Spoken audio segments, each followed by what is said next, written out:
Bonjour à tous. Aujourd'hui, je souhaitais vous parler de la drague, du dragueur et du comportement psychotique et du comportement de psychopathe qui y est associé. J'ai pratiqué la drague à Paris et à Londres pendant plusieurs années et je pense avoir aujourd'hui assez de recul pour pouvoir apporter un jugement lucide sur cette mode de ce qu'on appelle en anglais le PUA, les pick-up artists nés aux États-Unis et que le livre de Neil Strauss a popularisé en 2008. Le PUA, c'est un corpus de savoir, de connaissances, de techniques quasi mathématique qui vous apprend comment, par A plus B, draguer une femme, la mettre dans votre lit, avec des techniques de manipulation qui sont basées sur de vraies connaissances psychologiques, sur de la PNL, de la programmation neuro-linguistique. Et d'ailleurs, la bibliothèque ou le savoir du PUA est assez impressionnant en termes de connaissances. Et dans le principe, ce qu'il apporte comme connaissance est plutôt intéressant. Mais ce qui peut être dangereux et ce que je trouve aujourd'hui dangereux avec tout le recul que j'ai, c'est un peu l'addiction que cela génère. Le problème avec la drague, c'est que tu oublies un peu la fin et tu te consacres ou tu te concentres uniquement sur le moyen. Ce qui est intéressant, c'est de draguer, mettre une femme dans ton lit, et tu te fous complètement de l'idée de créer une relation, de créer une connexion, de vivre avec quelqu'un pour une durée X. C'était vraiment l'idée d'utiliser une technique pour mettre une femme dans ton lit, et je m'en foutais complètement du reste, et même les gens avec qui je sortais draguer se foutaient complètement de tout le reste en fait, si la fille te plaît, dans quelles conditions tu le fais, tout ça passait à la trappe. Et lorsqu'on sortait entre copains, c'était ah oui, regarde cette meuf, vas-y, c'est pour toi. Et puis tu vas et tu lui parles et tu sors tout ton baratin. Et l'idée, c'est que tu arrives à la ramener chez toi. Mais tu te poses jamais la question de est-ce qu'elle me plaît vraiment? Est-ce que j'ai vraiment envie de lui parler? Et c'est pour ça que j'y repense aujourd'hui avec cette idée que c'était vraiment, enfin moi et mes amis qui sortions ensemble pour faire ça, nous étions vraiment une bande de psychopathes parce que on n'était plus concentré sur l'endroit, apprécier la sortie, apprécier le moment qu'on passait ensemble, apprécier les gens avec qui on parlait, mais c'était vraiment l'idée de sortir uniquement pour choper des meufs. Et tout ce qui se passait autour, on s'en foutait. On pouvait être dans le plus bel endroit au monde, on pouvait être avec des gens intéressants, même les gens qu'on croisait et qu'on draguait pas forcément, on s'en foutait et ou on les utilisait à la limite pour draguer. Même quand tu dansais avec une meuf qui te plaisait pas, eh bien tu te servais d'elle pour créer te donner une espèce de valeur, augmenter ta valeur pour que les autres femmes te voient et que tu arrives ensuite à les approcher parce que dès que tu as la validation d'une femme, les autres forcément se disent si celle-là lui parle ou si celle-là l'approche, c'est qu'il doit avoir quelque chose d'intéressant. Et donc tout ce qui se passait était consacré à la drague, aux chiffres aussi, c'était important d'enchaîner les chiffres et d'arriver à la fin de l'année en se disant cette année j'en ai eu 60, j'en ai eu 100. Pour moi le chiffre magique c'était 52 parce qu'il y a 52 semaines dans l'année. Et donc, il fallait que j'en chope une chaque semaine. Hein. Et donc, si tu vires les vacances ou tu vires les moments où tu n'as pas eu de bol, 50, c'était un bon chiffre. Et j'y arrivais assez facilement. Je sortais 3 fois par semaine. Et voilà, c'est un numbers game. C'est pas que j'étais peut-être particulièrement bon, mais c'était surtout le nombre de filles à qui je parlais, le nombre de femmes à qui je parlais partout, dans un musée, dans la rue. Je me souviens, j'étais allé dans un musée ou faire une visite d'expo avec un ami à moi et sa copine sérieuse, hein, ils étaient ensemble depuis longtemps, ils allaient se marier, ils se sont d'ailleurs mariés, ils ont aujourd'hui 2 enfants. Et alors que eux faisaient visiter la galerie, moi j'étais en train de taper la discute aux femmes qui étaient seules, que je pouvais tacler. Tout était bon à prendre. Et je profitais de plus rien en fait. Ni les sorties, ni les musées, ni les balades, j'allais en randonnée, je taclais les meufs dans la randonnée, je leur parlais parce qu'il fallait que je chope un numéro, fallait que j'en prépare une pour le week-end. C'était que ça. Et tout ce qui est passé à côté, je ne le voyais plus. Et avec du recul aujourd'hui, je me dis, mais c'est un comportement de psychopathe, mec. T'es malade, c'est pas possible d'être comme ça. Comment tu peux être comme ça? T'es un fou, t'es un fou. Et tous les dragueurs obsessionnels, tous les coachs en séduction aussi, sont des malades, il faut le savoir. Tyler de RSD, qui a d'ailleurs arrêté de faire, qui s'oriente plus vers le développement personnel, il a arrêté de donner des conseils niveau drague. Tout le monde sait qu'il est sous coke et sous speed. Tous les gens qui l'ont rencontré, j'ai rencontré des gens qui le connaissent. J'étais allé à une des conférences gratuites de RSD à Londres il y a, je sais plus, il y a 4-5 ans, et j'avais rencontré plein de monde lors de cette conférence, et on m'avait expliqué que le mec était sous coke, parce que il sortait le soir draguer de façon intensive, et à 2h, 3h du mat, le mec pétait encore la forme. 2h, 3h, 4h, il était encore là en train de sauter, de gesticuler, de parler à des filles, de les tirer pour les emmener dans un autre club, dans une autre boîte, et ça c'est possible que quand tu prends du speed ou d'autres substances. Tu ne peux pas être comme ça tout le temps au sommet de ta forme à n'importe quelle heure si tu n'as pas pris quelque chose. Donc à la base, il faut savoir que chez les coachs en séduction et chez les gens qui pratiquent beaucoup la drague, il y a certainement une addiction, pour ne pas dire un dérèglement psychologique. Et je pense qu'à cette époque, j'avais une addiction. Je dois être clair sur le sujet. Il n'est pas normal d'avoir envie d'enchaîner les femmes de façon frénétique sans y prendre plaisir, parce que je ne sais même pas si j'y prenais du plaisir, parce que le chiffre était tellement important, la pression de choper était tellement importante que je ne profitais d'aucun moment. Que je sois avec des mecs comme moi qui sortaient pour draguer parce qu'on avait des groupes WhatsApp, on se connaissait, on se parlait, on s'appelait, on se préparait à sortir, ou que je sois avec des mecs qui n'étaient pas du tout des dragueurs, que je sorte avec d'anciens potes à moi qui étaient posés avec leurs copines, tous les moments devenaient des moments de drague. Tu vois, je vais manger par exemple une crêpe avec un pote que je suis allé voir en Bretagne, on se pose, il y a la serveuse qui nous ramène les crêpes, qui nous ramène des bolets de cidre. Au bout de 2 secondes, je tacle la serveuse. Je peux pas m'en empêcher. Au bout de 2 secondes, la meuf, elle ramène les crêpes, elle ramène à boire, et moi je lui dis « Ah, encore toi !» Et ça, c'était une ligne que j'avais dû apprendre dans un livre et que je répétais parce que toutes les serveuses répondent à ça. Je dis, qu'est-ce que ça veut dire encore toi? C'est quoi son délire, ce mec? Et il me tacle. Et c'était le but. C'était le but de la stimuler, que ce soit négatif ou positif, on s'en fout, mais la stimuler et du coup, elle n'est plus indifférente à toi dans la salle. Une fois que tu as raconté une connerie pareille, elle t'a en tête. C'était un peu l'idée de cette technique. C'est encore une technique de manipulation. Et lorsqu'elle revient, parce qu'elle revient forcément à ma table, je lui lance « Je savais que tu allais revenir ». Alors, c'est grossier, j'en ai presque honte. C'est quelque chose que je ne referai pas aujourd'hui. Mais le pire, c'est que ça marche.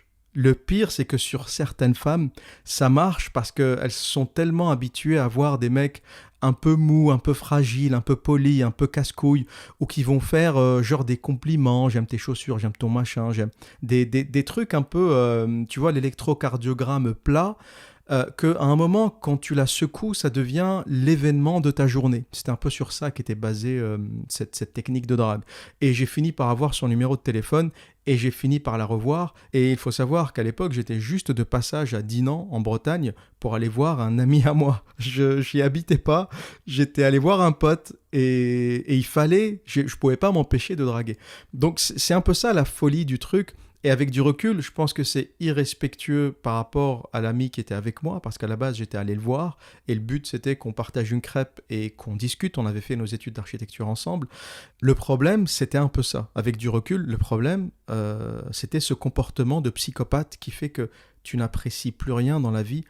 Tout tourne autour de ça. Tu marches dans la rue, tu regardes les filles, tu te retournes. Dès que tu sens que tu as une ouverture, tu vas lui parler aux arrêts de bus, dans la rue. C'était incroyable. Et ça me prenait tellement la tête que je ne pouvais plus aller au travail sans parler à 2-3 meufs sur le chemin, sur le parcours. Et la chose aussi que je ne réalisais pas, c'est que la drague, c'était un jeu pour moi, mais ce n'était pas un jeu pour les femmes que je draguais. Et ça, je dois dire que c'est l'une des choses les plus importantes que les coachs en séduction ne réalisent pas, ils n'en parlent pas. Les dégâts que peut faire un dragueur sur les femmes qu'il a connues. Et je pense que la raison pour laquelle les coachs en séduction n'en parlent pas, c'est qu'ils ne le savent pas. La plupart sont des menteurs qui n'ont pas l'expérience qu'ils disent avoir, et ils n'ont pas connu suffisamment de femmes, et ils n'ont pas connu suffisamment de situations difficiles pour pouvoir en parler. Je trouve par exemple que les coachs en séduction ne parlent pas de la violence, parce que draguer, c'est aussi risquer de se faire tabasser assez souvent, parce que quand tu dragues, tu vas parler à une fille qui a un copain dans la boîte ou dans le bar où t'es, tu vas parler à une fille qui est courtisée par un mec mais tu sais pas. Imagine, t'es dans un bar, y a un cercle d'amis, y a des garçons, des filles, toi t'arrives, tu commences à tacler direct, tu sympathises, t'as de la facilité, tu fais rire les filles du groupe, t'arrives à parler à celle qui te plaît, et tu sais pas qu'en embuscade, il y a un mec qui essaye de la pécho depuis 5 ans, il tourne autour et il te voit, toi, arriver, être à 2 doigts de l'embarquer avec toi. Et à un moment, s'il est un peu énervé, il peut avoir envie de te taper. J'ai jamais été frappé à cause de ça, j'ai jamais reçu un point dans la gueule à cause de ça, mais j'ai déjà eu des choses du genre le mec qui te renverse son verre sur la chemise, tu vois, il fait semblant que quelqu'un l'a bousculé et puis il te renverse le verre sur la chemise ou la bière. J'ai eu ce genre de comportement, tu vois, ou sur les chaussures, tu vois, s'il est pas trop énervé, il te balance ça sur les chaussures, il va pas te massacrer à la chemise. S'il est énervé, il te balance le verre sur la chemise. Des choses comme ça, j'en ai eu. Donc il y a la violence et ça peut mal se terminer. Draguer, c'est dangereux. Et normalement, quelqu'un qui a pratiqué, qui a fait ça de façon intensive, sait que ça peut être dangereux parce que lorsque tu convoites une femme, tu convoites pas toujours des femmes célibataires ou des femmes seules. Tu peux tomber sur des femmes mariées avec un mari un peu nerveux. Tu peux tomber sur des femmes en couple. Faut savoir que moi, à l'époque, j'avais pas d'éthique. Hein.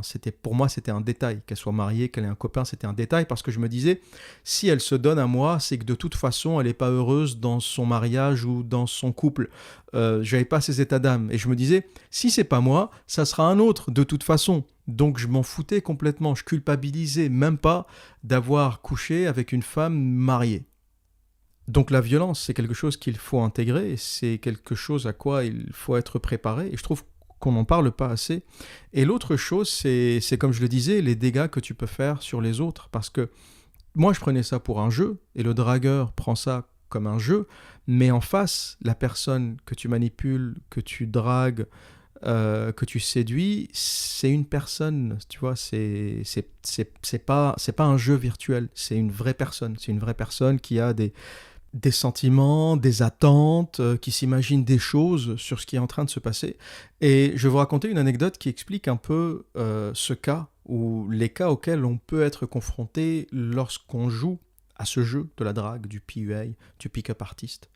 J'avais rencontré une jeune femme dans un bar, pas loin de là où j'habitais à l'époque. On avait flirté, on avait longtemps discuté, on s'était isolé, on avait pris des verres, on s'était posé à l'extérieur, on avait parlé pendant très longtemps, et on a fini par rentrer ensemble. Donc il se passe ce qui se passe. Le lendemain, moi qui comptais me barrer comme d'habitude, il y a eu quelque chose, il y a eu un peu plus, il y a eu un peu d'affinité. Du coup, on est sortis, on a pris le petit-déj ensemble et quelque part, on a sympathisé. Et la relation est allée un peu plus loin, donc on s'est fréquenté pendant plusieurs semaines. Et à un moment, moi, je savais que ça allait se finir. J'étais pas du tout dans l'idée de trouver une femme ou une copine à long terme.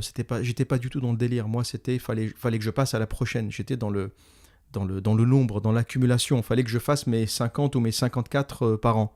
Et à un moment, je pars en vacances à Cascais, à 20 minutes de Lisbonne environ, 20 minutes en train, c'est pas très loin, c'est un vieux village de pêcheurs, et maintenant c'est un coin touristique assez joli d'ailleurs, au Portugal. Et pendant ce voyage où je pars avec des potes, je pars pas avec elle, je ne lui donne pas de nouvelles. Ou très peu. Et lorsqu'elle m'envoie un message, je réponds assez froidement, mais c'était même pas calculé, c'est juste que voilà, je sentais que j'en avais plus envie, que ça arrivait à la fin, et je me suis dit peut-être que ce voyage, ce petit break où je suis loin d'elle, c'est peut-être un bon moment pour arrêter cette relation. Donc on arrête pratiquement de s'échanger, de s'envoyer des messages. Je reviens à Paris et je ne lui dis pas que je suis revenu. J'oublie complètement en me disant voilà, elle va m'oublier, je vais l'oublier, puis voilà, c'est la vie. C'est dans ce sens-là que je dis que c'est un peu un comportement de psychopathe que j'avais parce que je n'avais pratiquement plus d'émotions. J'étais arrivé à un niveau où je n'imaginais plus ce que l'autre pouvait ressentir. J'avais presque perdu mon intelligence sociale, mon intelligence émotive qui t'aide à comprendre quand tu fais du mal à l'autre. J'avais complètement perdu ce truc-là. Et donc je continuais à sortir comme d'habitude, je retournais même au bar où je l'avais rencontré et je ressortais dragouiller, on avait un groupe de potes et on sortait, on se rencontrait les vendredis, les samedis soirs dans ce même bar. Et un soir je reçois un message d'elle qui disait « Tu te prends pour qui ?» Et ça m'avait un peu intrigué, je me dis c'est quoi ce truc ? Donc je l'appelle. Je me suis dit, ça sert à rien qu'on échange des messages mystérieux. J'appelle et elle répond. Ça m'avait aussi surpris parce que je me suis dit, elle va peut-être pas répondre. Elle décroche et puis je lui dis, ça va ? J'en ris, mais c'est un rire nerveux parce que j'étais en mode connard. Faut être honnête avec soi de temps en temps. J'étais en mode connard. Je l'appelle pas pendant des semaines et quand je l'appelle, je lui dis, ça va ? Comment ça va ? Ça va, ça roule. Et elle me répond, pourquoi tu m'as pas dit que tu étais rentré ? Pourquoi tu m'as pas dit que tu étais rentré du Portugal ? Et moi, je savais pas quoi répondre parce qu'en fait, j'avais juste plus envie de la voir sur le moment. C'était fini, quoi. Et elle m'explique qu'en fait, que son ami m'a vu dans ce même bar et elle l'a appelé pour lui dire, ben, il est rentré, quoi. Il est là. Parce qu'elle, plus de nouvelles, elle s'est dit, bon, bah, il m'appellera quand il rentrera, quoi. Peut-être il traîne avec ses potes, je sais pas ce qu'il fout. Mais elle n'a pas imaginé qu'en fait, j'aurais pu rentrer et ne pas l'appeler. En fait, j'aurais pu rentrer et ne pas avoir envie de la voir. Enfin, rentrer en France depuis le Portugal. Et ce qui l'avait agacé, c'était que je l'avais pas fait. Je l'avais pas fait. J'avais même pas envoyé un texte, même pas appelé. Je lui avais rien dit. Et donc elle me dit mais si c'est fini il faut me le dire quoi. Pourquoi tu fais des trucs comme ça, pourquoi tu disparais, pourquoi tu t'appelles pas, enfin moi je pense qu'on est encore ensemble et toi tu réagis comme s'il y avait rien. Elle m'a expliqué que la moindre des choses c'était que je lui dise quoi, que je lui dise formellement que voilà j'ai besoin d'air ou que c'est fini, mais un truc un peu plus courtois, tu vois, un peu plus gentleman, pas en mode tu te barres.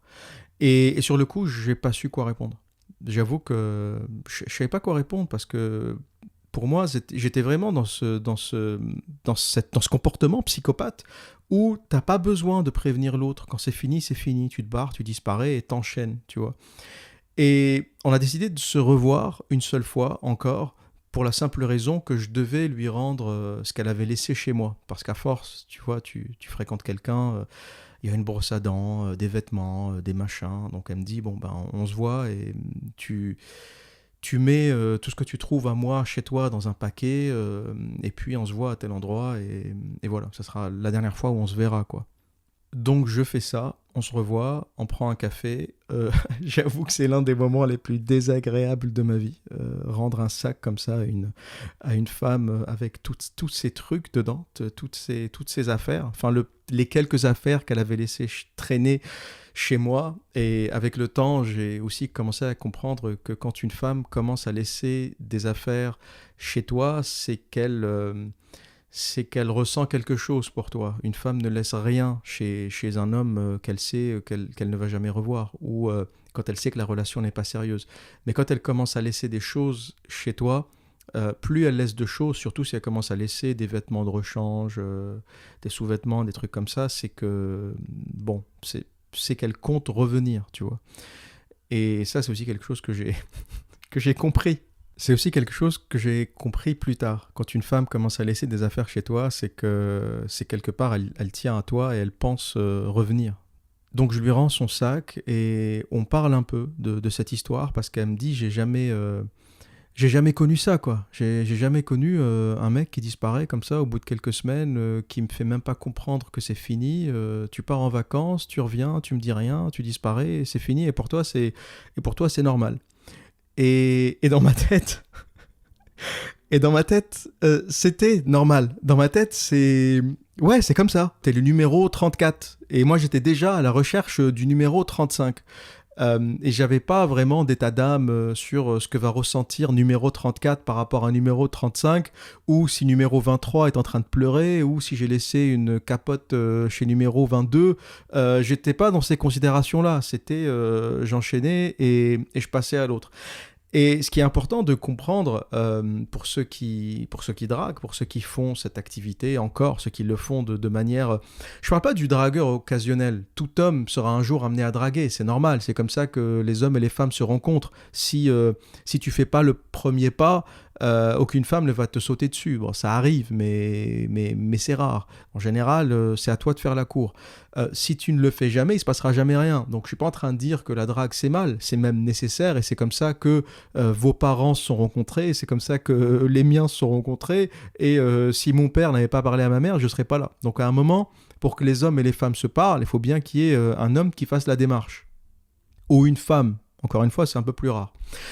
Donc c'est normal de draguer. Mais là, il faut faire attention. Je parle de quelque chose qui est pathologique. Je parle d'une drague compulsive qui fait que tu ne penses à rien d'autre qu'à ça. Quand tu es dans le bus, quand tu es dans le train, la moindre femme que tu vois, tu penses lui parler. La moindre femme que tu vois, tu penses que tu peux la mettre dans ton lit. Ça devient un challenge, ça devient une obsession. Et n'importe qui, ta collègue, même si c'est ton patron femme, bien sûr, la moindre femelle, la moindre personne de sexe féminin qui traîne autour de toi, t'as envie de la pécho. Mais ce qu'il faut savoir, c'est que lorsque tu fais ça, eh bien en face, t'as des personnes, t'as des femmes qui sont pas forcément dans ce délire. Tu peux rencontrer des femmes qui sont dans ce délire et à qui ça ne fait ni chaud ni froid. En Angleterre, j'ai rencontré plein de greluches en boîte de nuit. Tu couches avec, tu lui dis à plus, elle te fait à plus, et tu rentres chez toi et il se passe rien. Il y a des femmes qui sont dans ce délire. Et quand ça arrive, là, c'est pas trop grave parce que toi, t'es dans ton numbers game et t'as envie de pécho tout ce qui bouge, et elle aussi quelque part, elle est dans sa 23, 24, 25 ans, elle est au début de sa vingtaine, et elle est dans ce délire de rencontrer plein de mecs. Et là, tu fais pas de dégâts du tout parce que t'es dans...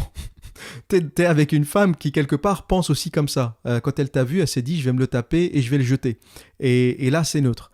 Par contre, tu peux tomber sur des femmes qui vont être un peu moins frivoles, un peu moins dévergondées, et qui vont attendre un peu plus de cette relation et que tu vas jeter avec des dégâts énormes. Mais ça, tu peux pas le savoir. T'es pas dans la tête des femmes à qui tu parles. Donc tu peux pas le savoir. Et c'est pour ça que le plus important, c'est probablement de verbaliser la chose, de le dire très très tôt et de ne pas laisser une relation devenir sérieuse et péter le truc à la fin sans prévenir. Et la raison pour laquelle je pense que c'est pathologique et pourquoi je pense qu'à l'époque j'avais un comportement de type psychopathe, c'est que, je n'appréciais plus les moments que je vivais au quotidien. J'étais posé en prenant un café, je regardais les meufs, je parlais à un pote que j'avais pas vu depuis 10 ans, que j'avais perdu de vue depuis l'université, pareil, je tacle les meufs et j'oublie complètement ce qu'il me dit. Je vais rendre visite à mes parents dans le train, faut que je branche une meuf. Et à chaque fois, t'oublies complètement le moment, l'instant, et t'es tout le temps dans ce challenge de choper la meuf, la prochaine, le numéro 44, 45, 46. Et ça, c'est pas normal. Et c'est pour ça que si tu es dans ce délire ou dans cette tendance, encore une fois, ça veut pas dire que draguer est mal, et c'est une phase de vie comme une autre. Et l'avantage de la drague, c'est que tu ouvres tes options au lieu de prendre une femme par défaut parce que c'est la seule qui t'a parlé ou la seule que tu as pu avoir dans ta vie. Eh bien, quelque part, tu as tellement de choix que celle que tu finis par garder, c'est vraiment celle que tu as choisie. C'est pas un truc random qui t'est tombé dessus. C'est un peu l'avantage, c'est que tu peux faire ta sélection et trouver une option qui te convient. Mais le truc, c'est que quand tu le fais, si tu le fais encore, c'est un minimum de continuer à apprécier la vie pendant que tu le fais. Tu vois, si tu es en train de déjeuner avec un pote ou avec ton père ou avec peu importe, eh bien, profite du moment. Ne tacle pas la serveuse comme un sauvage, en oubliant complètement l'instant, en oubliant que tu es en train de partager un moment avec quelqu'un d'autre. Ne pense pas à la serveuse, tu vois. Dans les lieux où tu vas, essaye un peu d'apprécier les moments que tu passes. Éventuellement, s'il y a une fille qui te sourit, ben tu lui souris, c'est pas la fin du monde, c'est la vie. Mais il faut que la chose se passe en l'intégrant à ton quotidien, en l'intégrant à la vie normale. Et ne pas soumettre la vie normale à cette pratique. Et c'est là que c'est dangereux. Je pense que lorsque la séduction ou la drague se passe dans le cadre de la vie normale, tu fais ce que tu as à faire et puis éventuellement à la salle de sport, pendant que tu fais ton footing, si tu sors boire un verre avec des potes et qu'il y a une discussion qui commence avec les filles de la table d'à côté, puis tu es en train de parler, tu profites du moment et la drague c'est un peu un collatéral, tu vois, c'est un truc qui se passe à côté. Mais si tu oublies complètement ce que tu es en train de faire et t'es dans ce comportement psychopathe, psychotique du dragueur, qu'enseignent certains coachs en séduction qui sont très mauvais. Encore une fois, le coach en séduction, c'est quelqu'un qui n'a aucune expérience avec les femmes. C'est quelqu'un qui a beaucoup lu, c'est quelqu'un qui a bouffé beaucoup de théories, mais qui est très mauvais en réalité. Et ça, je le sais parce que j'en ai croisé dans ma vie, et je le sais aussi de par les conseils qu'ils donnent. Ils expliquent toujours comment draguer en boîte, comment draguer dans un resto, que dire, quels sont les pick-up lines, quels sont les mots que tu dois dire pour choper. Par contre, je les ai jamais entendus parler de la violence, de faire attention parce que tu peux te faire taper par un homme, par un mec énervé si tu as dragué sa femme ou sa copine. Je les ai jamais entendus parler de dommages psychologiques sur les personnes que tu dragues ou sur toi-même. Je les ai jamais entendus aborder ces sujets. Ce qui me fait penser qu'en fait, ils n'ont pas vécu ce truc-là. Et si tu ne t'es jamais fait taper par quelqu'un ou si tu ne t'es jamais fait renverser un verre parce que tu étais en train de draguer la copine d'un autre, c'est que tu n'as pas assez dragué. Ce genre de choses, ça arrive sans sortir 3 fois par semaine. Si tu sors une fois par semaine et à chaque fois que tu sors, tu dragues, sur une année, tu tomberas sur le mec énervé. C'est mathématique. Il n'y a pas photo, ça arrive. Et je les entends jamais parler des downsides, des côtés négatifs de la drague et de la séduction, ce qui me fait croire, ce qui me fait penser qu'ils n'ont pas suffisamment d'expérience. Ce sont des puceaux qui ont appris 2-3 techniques, qui ont dragué 2-3 meufs, et qui se sont mis sur Internet à faire des conseils. C'est pour ça que je vous le recommande, fuyez ces gens, fuyez-les. C'était une mode dans les années 2007-2008, mais fuyez ces gens. Faites-vous votre propre culture, lisez des livres de psychologie, de PNL, mais n'écoutez personne vous expliquer comment faire ou ce qu'il faut faire parce que ça peut devenir dangereux. Après, ça dépend de ta psychologie, ça dépend de ton éducation. Je pense qu'il y a peut-être un terreau qui fait que tu deviens dragueur. Il y a peut-être, je sais pas, un manque affectif, j'en sais rien. Mais tous les gens qui ont lu The Game ne sont pas devenus des dragueurs frénétiques, si tu veux. Il se trouve que moi, je suis devenu dragueur frénétique à cette époque. J'ai des amis à moi qui sont devenus, mais sur les millions de personnes qui ont lu The Game, je sais pas combien, je sais pas, peut-être quelques milliers qui sont vraiment devenus de gros dragueurs compulsifs. Et donc, je pense que quelque part, on avait tous un peu peut-être cette fragilité ou un manque à un certain niveau, quelque chose qui faisait qu'on est tombé dans ça.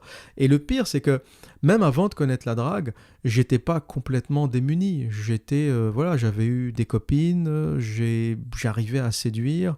Même à l'université, au lycée, il y avait des filles qui venaient me parler. Enfin, ça se faisait naturellement. C'était pas un gros problème. Hein. C'est pas le genre, parce qu'il y a beaucoup aussi de dragueurs qui viennent d'un background de frustration, de manque.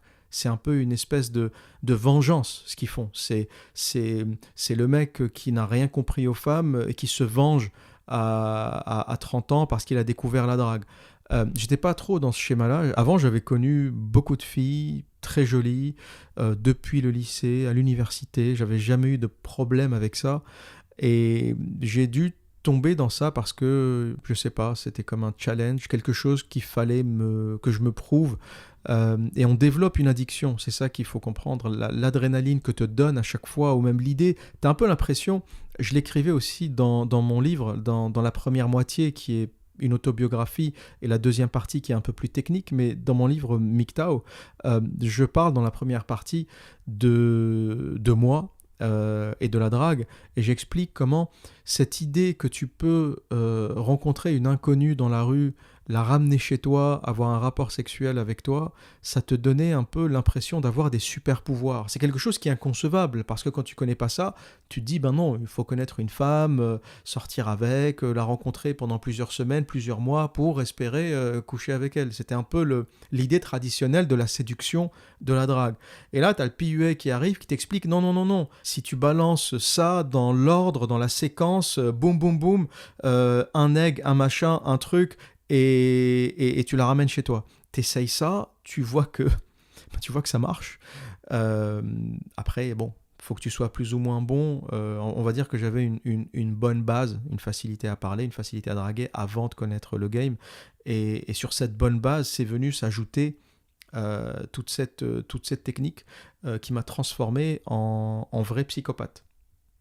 Et il est important de le savoir, et si je dois le résumer, si je dois résumer le cadre dans lequel doit se faire la séduction, le premier, c'est qu'il faut absolument que ça se fasse dans un cadre où tu kiffes la vie autour de toi, que tu profites du moment. Si tu es dans une galerie, tu regardes des tableaux. Si tu manges, eh bien regarde ce que tu manges et profite de ce que tu manges. Si tu es avec un ami que tu n'as pas vu depuis longtemps, ben parle avec lui, échange. Ne sois pas tout le temps en train de regarder à droite à gauche les meufs, les machins, les culs, les trucs, la serveuse. Et profite du moment que tu passes, et la drague éventuellement vient s'inscrire dans ce moment que tu passes, ou la séduction vient s'inscrire dans le moment que tu passes et ne se substitue pas au moment. L'autre chose, c'est aussi connaître assez vite le profil de la personne que tu es en train de draguer ou que tu es en train de manipuler, parce que tu peux faire des dégâts. Tu peux faire des dégâts malgré toi, et même si toi, tu continues ta vie et tu sais pas ce qui se passe, eh bien la personne qui a vécu ça peut-être en souffrir. Parfois, ça peut être irréversible, j'en sais rien. Tout dépend de la fragilité. Les femmes, en général, récupèrent un peu mieux que les hommes quand il s'agit de rupture, parce qu'elles communiquent beaucoup, parce qu'elles sont entourées. Un homme qui se fait larguer, ben, il va pleurer dans son coin, ou plutôt il va se morfondre dans son coin. Une femme qui se fait larguer, tout de suite, elle appelle la copine, la maman, le machin, le truc, la cousine, tout le monde est au courant. Et quelque part, elle fait un peu sa thérapie en parlant aux autres. C'est pour ça qu'elles ont tendance à récupérer un peu mieux. Il faut savoir que c'est quelque chose que j'avais lu, je ne saurais plus trouver la référence, mais la rupture est très violente au départ pour la femme, elle la ressent comme une douleur dans sa chair, mais elle récupère beaucoup plus vite. Alors que la violence est moins forte chez l'homme qui se fait larguer au départ, mais le souvenir persiste, ou plutôt tu traînes avec toi le souvenir beaucoup plus longtemps. Et c'est assez intéressant, et je trouve que c'est assez juste. La femme souffre énormément de la rupture au début, mais récupère très vite et récupère totalement jusqu'à t'oublier. L'homme ne souffre pas immédiatement, mais il traîne avec lui ce souvenir très longtemps. Et c'est quelque chose que je pense être assez juste, et je le remarque même autour de moi, des amis qui me racontent leur rupture, leurs ex. J'ai un pote à moi qui me racontait récemment sa rupture avec son ex polonaise, et je lui dis, mais c'était quand ce truc Et il me dit, ah, ça c'était en 6e année d'architecture. Je fais, putain, t'as 35 ans mec, 6e année d'architecture, ça fait combien de temps ça ? Ça fait 12 ans, t'as pas encore oublié ta copine polonaise. C'est pour dire à quel point les hommes sont marqués par les ruptures, à quel point ils peuvent les traîner pendant très longtemps. Donc, il faut être conscient lorsque tu dragues que c'est pas un jeu aussi simple que veulent le dire ou l'expliquer les pick-up artistes ou les dragueurs. C'est une interaction entre deux personnes, deux humains, et ça peut faire des dégâts psychologiques, ça peut faire des dégâts tout court sur les personnes engagées dans cette aventure. Et pour conclure, je le confirme, le PUA, l'industrie de la drague, est une industrie psychopathe, est une usine à fabriquer des psychopathes, et le comportement du dragueur compulsif, est un comportement de psychopathe auquel il faut faire attention si on veut continuer à avoir une vie saine, tout en profitant de temps en temps d'une interaction avec une femme, de la séduction, de la drague. Ça fait partie de la vie. Et je ne critique pas la drague, et je pense que c'est le seul vrai moyen, si on veut que des hommes continuent à fréquenter des femmes. Et c'est comme ça depuis que le monde est monde. Mais il y a tout un monde entre la drague traditionnelle, la séduction à la française, et la séduction ou la drague industrielle ou à l'échelle industrielle telle que l'ont théorisé les Américains et qui fait, selon moi, beaucoup de dégâts. Voilà pour aujourd'hui. Et que dire d'autre ? Eh bien, comme à mon habitude, prenez soin de vous et à très bientôt.